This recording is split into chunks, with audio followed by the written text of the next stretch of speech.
What's going on, everybody? Today is November 2nd. It's Thursday, and you are watching and listening to the Daily AI Show live. And it looks like, well, coming in the door, yep, we got Carl here. So, well-timed, Carl.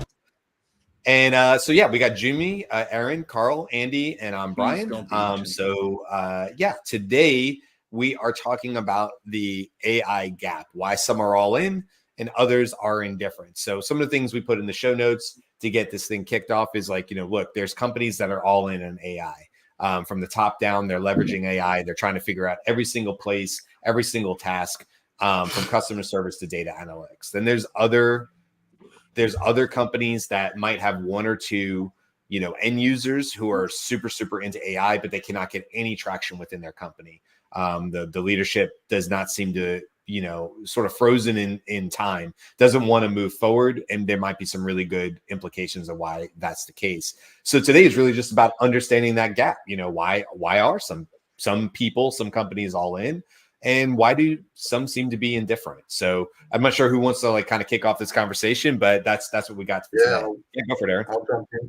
So Brian and I were briefly talking offline, but I see this probably fairly largely as an issue to do with the, and I don't know any of our listeners and viewers would have heard of this, but what I call the bell curve of technology adoption, which we've probably all seen at some stage. We all know what a bell curve is.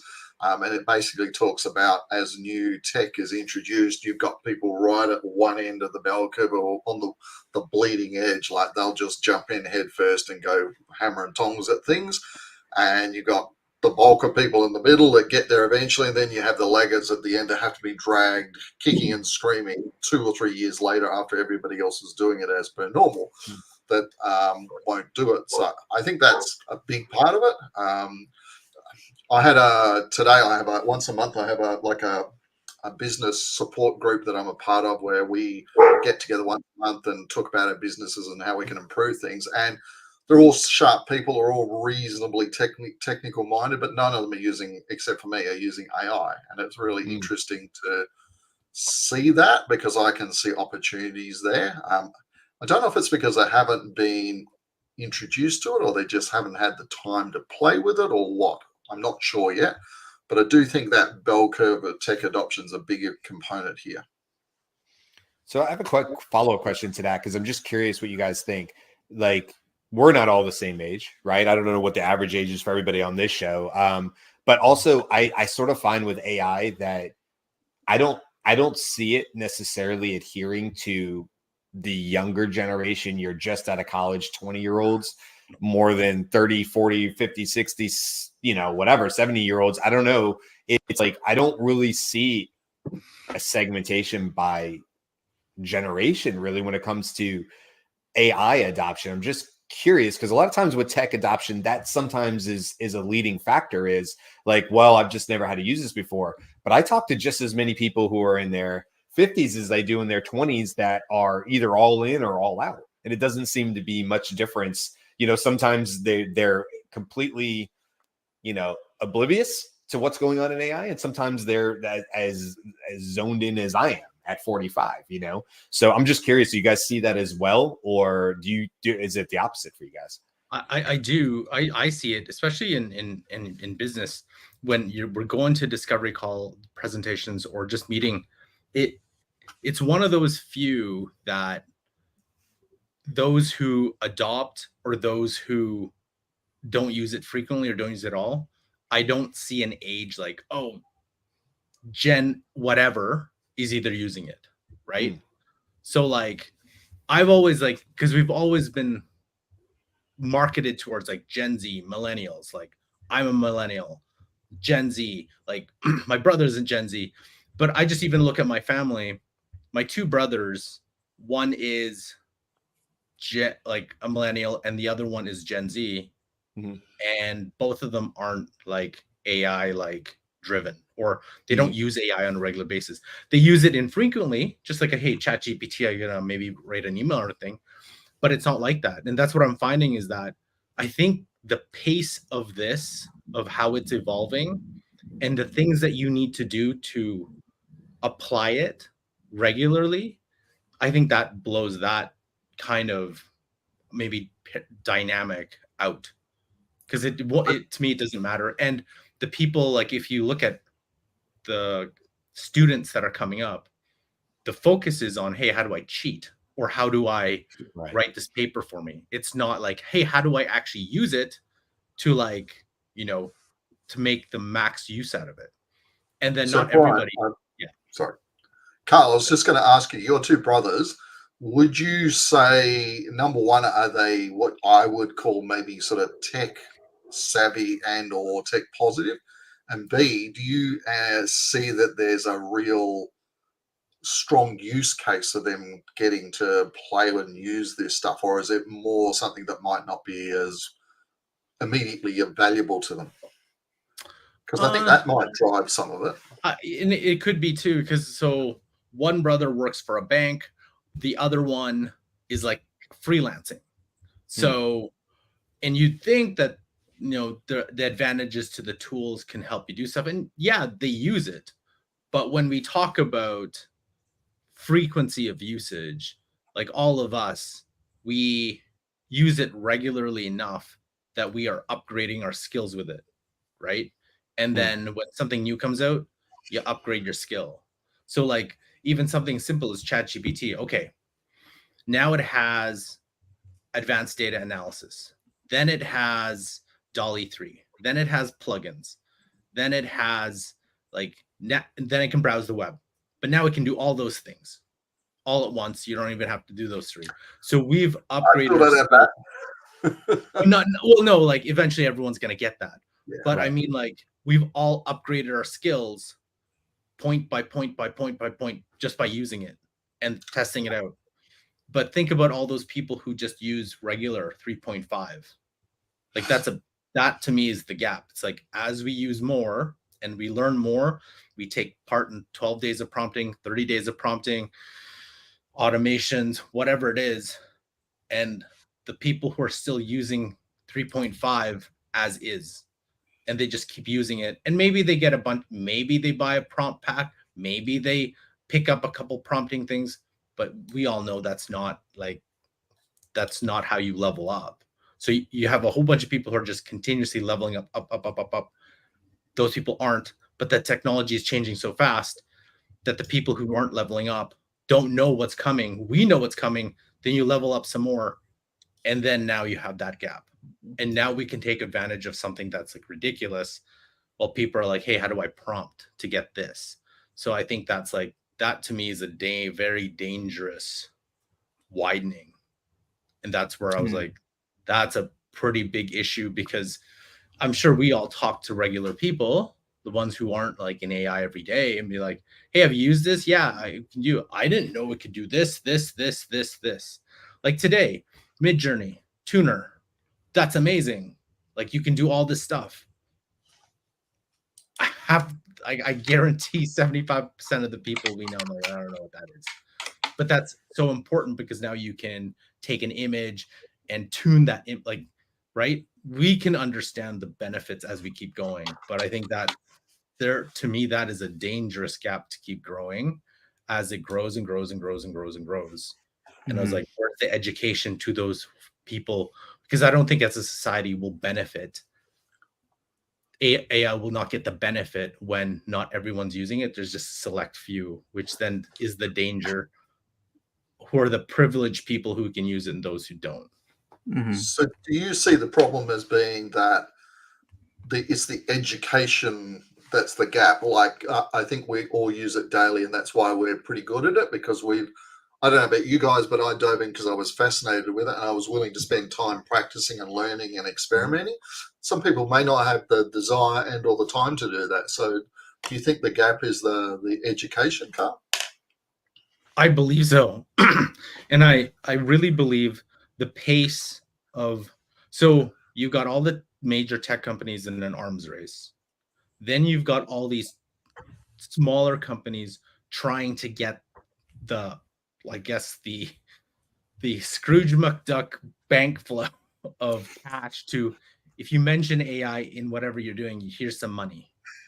And everyone's taking advantage of that. So you get that. But then all these tools cannibalize each other in what, like a couple months? It's like, oh, that one, now it's this one, or a big feature comes out and wipes out a bunch of those wrappers. So, but there's not an actual education on, yes, there's ways to use the tool, but can you actually use it in like a business setting? Like, could you do it that is like, hey, can a business actually, is it reliable? Is it scalable? Like, here's a very simple example. Our company did a pilot on Duet. Okay, was there actual instructions or education from Google or from anybody on how to use Duet? There's like YouTube videos that are slick, but I was like, hey, how do you actually use this? And then it's just people fumbling their way around Duet. So now then the thought would be, oh, well, Duet isn't going to work, so that doesn't work. I'm like, no. I believe Duet isn't great, but it still has its uses. But do you see? It's like, okay, Duet, Copilot, just, the news is about Copilot. Then the news will be about Gemini. Then the news will be GPT-5. Then the news will be something else. And we're just consuming it and upgrading our skills. All these other people are like, I don't know what that is. It's too much for me to keep up. I can't. I'm having trouble with 3.5. What am I going to do? So Andy, I'd be curious to bring your perspective into this as, like, I don't know, I always call it kind of think of you as our resident, CXO from your past experience and what you did at FitAid and LifeAid and things like that. But as somebody, and if you put that hat on, where do you see some of the holdups when it comes to the executive board? Is it truly things like data security and privacy, which are very real concerns? Is it ethics? Is it our D&I? Is it it's moving so fast, it wouldn't be in our best interest to invest in any one space, because we might lose our hat in the deal, or end up spending a lot of money, time, and investment for something that doesn't pan out. Just kind of curious to get your thoughts on this. Well, there's two dimensions of resistance. One is resource constraints. Investing in AI requires human resources. You got to have some spare capital, human resource, and you also have some money investment that you have to make a decision about. And the CXO is always making resource allocation decisions. So the risks, so there's resource constraints, and then there's risk concerns. And you mentioned a couple, Brian. I'll say one of the risks is, especially in this really flux-driven market, like all these things happening so quickly, we're still within a year of the release of this kind of technology to the broader awareness. Now, setting aside the fact that AI has been incorporated in lots of different business processes for a long time. It's not something brand new to larger enterprise, but the risks don't seem that great this early on. Insofar as, I struggle to find an example of a competitive market space where, there's already a breakout, in the market share leadership that's driving, a lot of other competitors to say, oh my gosh, we've got to get on this train. That takes a while. And we've talked about that before about, how do you actually insert, where do you get the impetus to actually make change within your organization, within your business processes, and so on?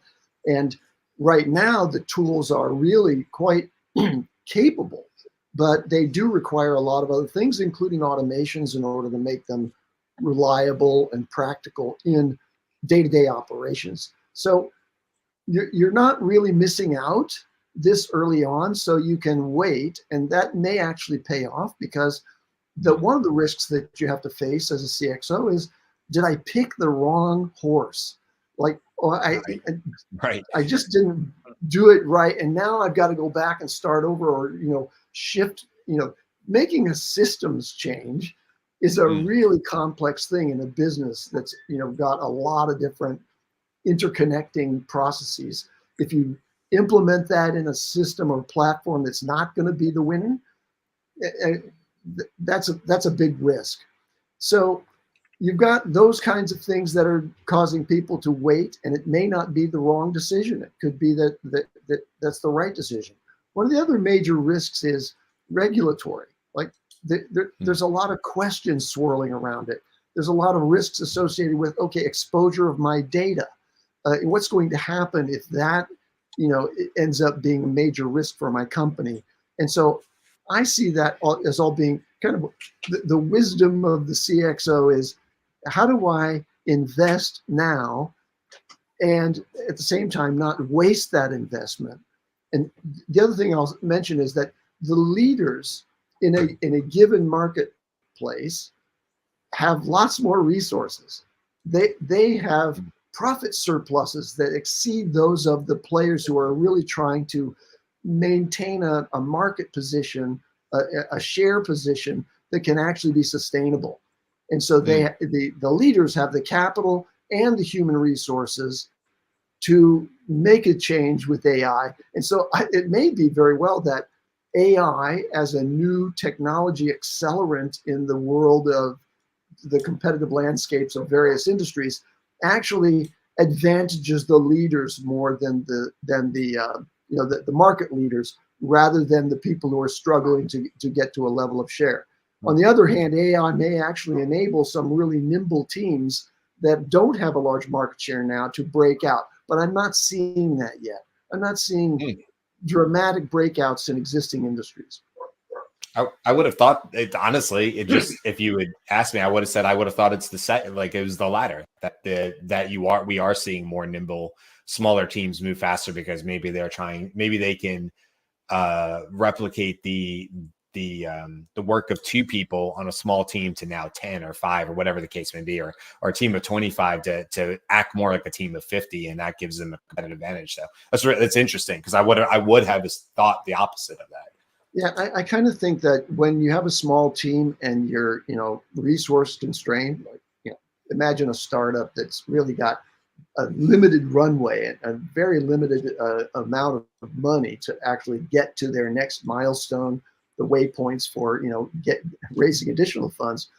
They don't really, everybody's wearing lots of different hats, and they don't have somebody who can step back and do as we have, with support from whatever networks we've got, to invest all the time and energy and intellectual capital that we have to understand how to do this. And I'm not even at the point now where I can say definitively, you should go and do this rather than that, because I'm still learning.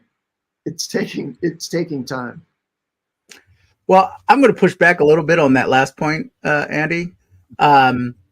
I think those that are getting into early startups now, or in the last year or so, they're uniquely positioned to put on that extra hat, because they're already doing that kind of work, right? They're already trying to learn about how businesses run, what they're gonna need to set up the startup, what their role is gonna be, things like that. Sure, a startup maybe a couple years down the line, I agree. But if you're 12 months in, this is the perfect opportunity to just wear one more hat, because you're already wearing so many. And if this one hat is going to, touch all the different aspects that you're already working on, it's a huge advantage.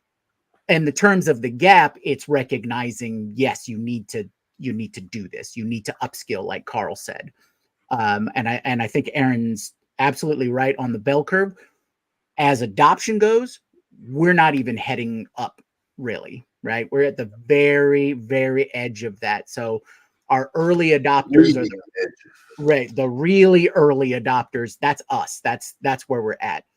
Only once we head up that hill, trying to get that first section, of the bell, that's where we know adoption is taking place. And then it becomes the push to get all of those people who are entrenched in their own methodologies and their own systems to accept it. And I think that's where it really speaks to what you're talking about, Andy, in being able to shift or adapt and spend those resources. But I think those very, very early startups, I'd say this is their opportunity, since they're going to wear all those hats anyways. This is just one more that they should invest in. I see that at the individual contributor level. Absolutely. Yeah. If you're a member of a small team, if you're not using AI personally, but that's the limit of my advice is everyone ought to be investing in personal familiarization with the tools, because the tools are incredible. And we've demonstrated that, I think, all of us, to our cohort, whatever that is. And that's where we are at this point. But in terms of, everybody's got to have this particular provision from this service provider, as a baseline, we haven't quite arrived there yet. Yeah, I completely agree on that point. Yeah. I wanted to sorry, go ahead. No, go ahead, Carl. Sorry. Well, I wanted to give an example of two companies. One company that I work for, very, very progressive. Progressive as in like CEO is like, yeah, everyone should be using AI. I use AI, like, that kind of stuff. And the tools are available. We have a AI operating principles, things like that. But even there's still a lot of people who don't use it regularly. And essentially we have to internally set up over the next 6 weeks, we are doing a learning modules every week to teach people the basics, all the stuff that we know in and out. We have to do that because there isn't like a formal mechanism. We have to do it. Now take that, and the policies there is like, hey, we want you to use AI tools. We want you to experiment. We've done science fairs. We like there's an overt push to get people involved. And even then it's really tough to get everyone to use it in their daily environment. Cross that with another company. This one's more traditional, bigger, thousands of employees. So I implemented an AI system, whatever that was, with that company. Their CTO said the moment they found out, and I don't know how we put it under the radar for so long, the moment their CTO was like, no.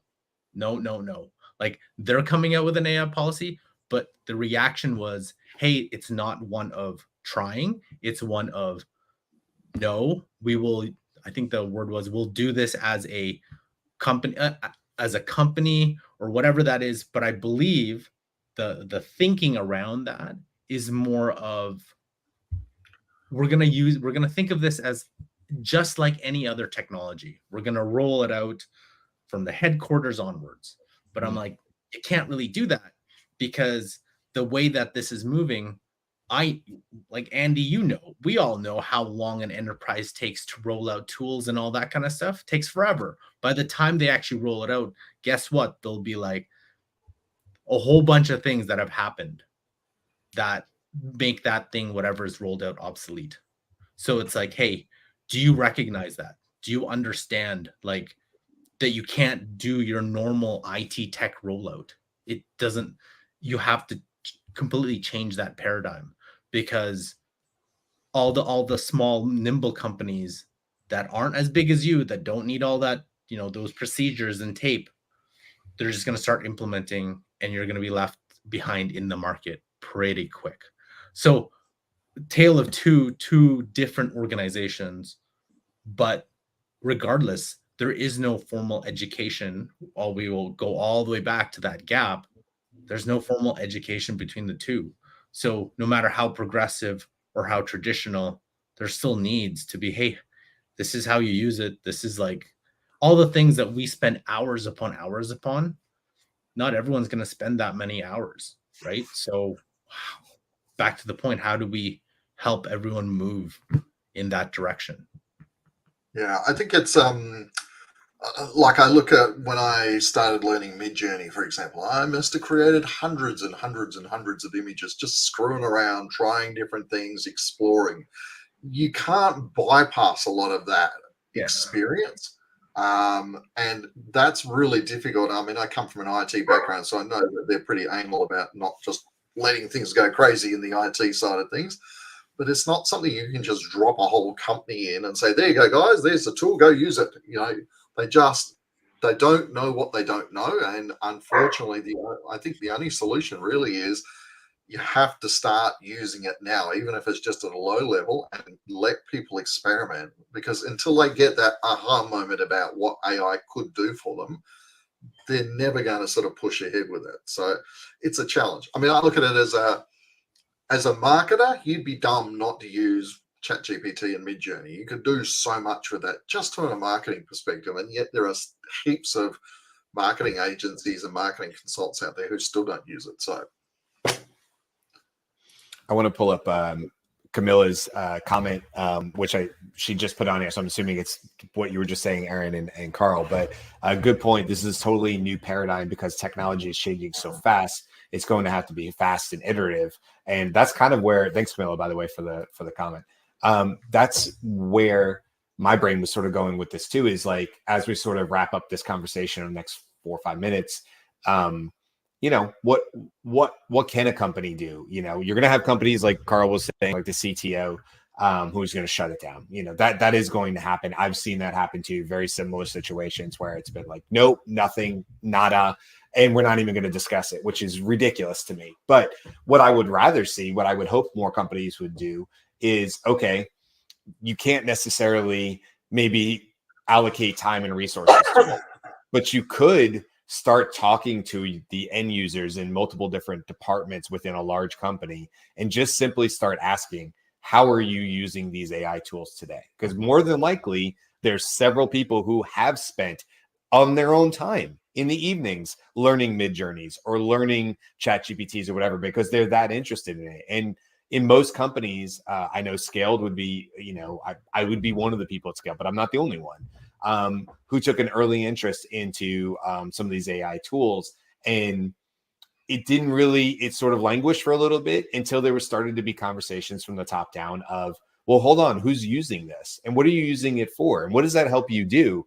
And then that collective sharing of knowledge really helped elevate us. But I've also seen this work with a lot of other companies as well. So I don't know, it's not a key takeaway or a TLDR. It's more of a, like, if I was working within a company, I think my first step, if I was hesitant to make any step, would be, hey, if I'm a CXO, so if I'm at that level, hey, directors, managers, whatever, I want you to go out to your teams and I want you to start asking who's currently using these tools. Not because we're trying to get anybody in trouble, because we're genuinely trying to help or trying to understand how these are being used in business right now, so that we can perhaps put a system around that or elevate that in some way or whatever the case may be. So that's just sort of my takeaway on it. But I don't know what you guys think. Do you see with that, Brian? Do you see a problem if the man or the woman at the top is not using and familiar with this stuff?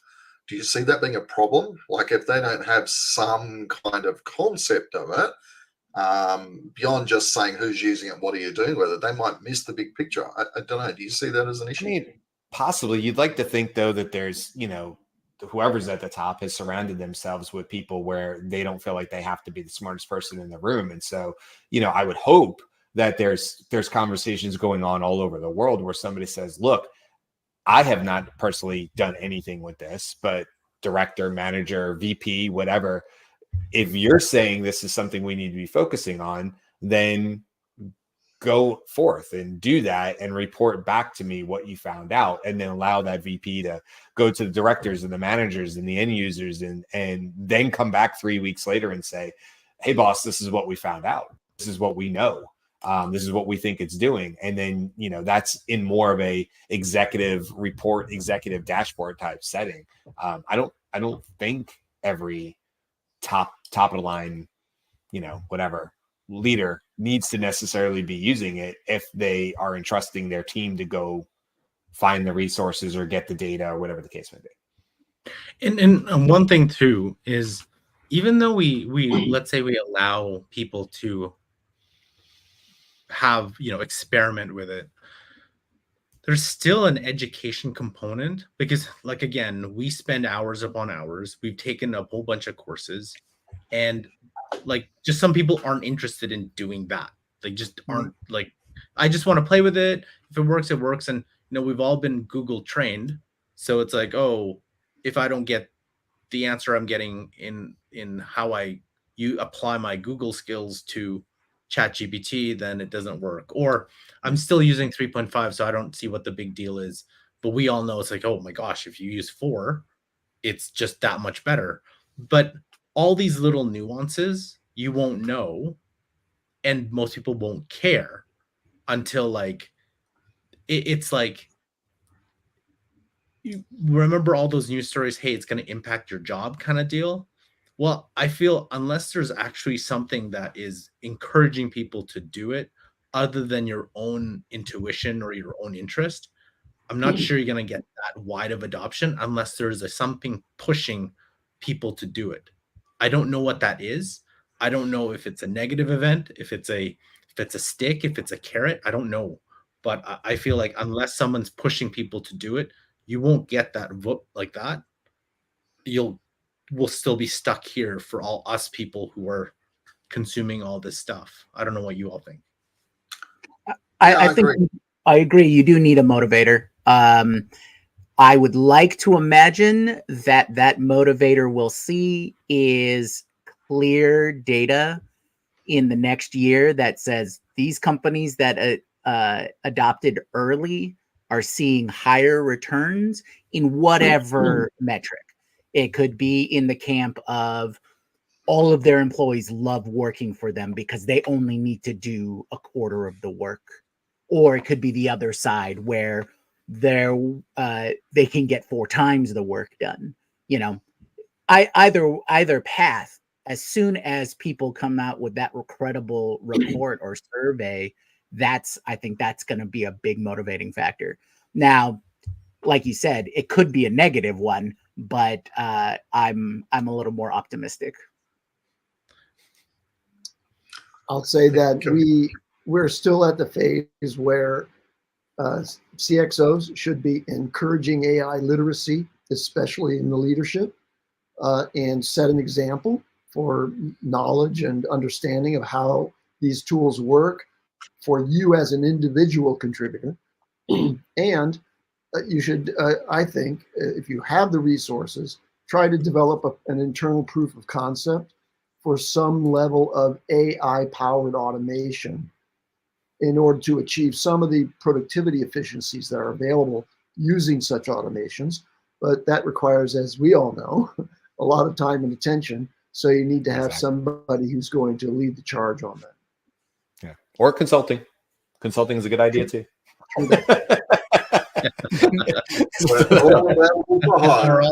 We're all on that path. just an idea. Just throwing it out there. And so Aaron, Brian, your next thing should have been, hey, if you like, hire now, you get a 15% off, whatever. And then like, you also get this. You missed your chance to like, do that final promo. Find that promo code. I was ready with the banner. If I'd just been ready, 555, act now. Aaron, I don't know if we got your final thought on this. Do you have a final thought on it? Look, I think at the end of the day, the only way this is going to move forward within companies is either, number one, somebody at the top gets excited about it or gets serious about it and drives it from the top, or number two, big, small, medium companies start to lose business to small, scrappy little 1, 2, and 3 man or woman teams using AI to bypass them, and they go, holy moly, I'm about to get my lunch eaten by some 3-person company and ChatGPT. I need to pull my finger out of my posterior and do something about it. So if you're not interested, at least consider the fact that you may go out of business if you don't get serious about this. I think that's great. And I'm actually going to give the last thought here to Camilla because she was nice enough to send another comment in. I'll read it real quick and then we'll wrap things up. But Camilla said, start with a process that are repetitive and soul crushing, she put in parentheses, to determine which tasks qualify for automation, and listen, in capital letters, to the staff who are actually using the tools. Leadership needs to listen and learn themselves along with the beginners. I'm also targeting C-suite to educate. Yes, I agree with what you're saying. Thank you, Camilla. Really appreciate it. This is a great conversation. And I think that, this is a conversation we're probably going to continue to have over and over again on this show, is just talking and identifying the skill gap, and not skill gap, but like the AI gap, if you will, and how businesses can, number one, identify it. Number two, think about AI literacy, as Andy was saying. And number three, start to implement these things at their own business.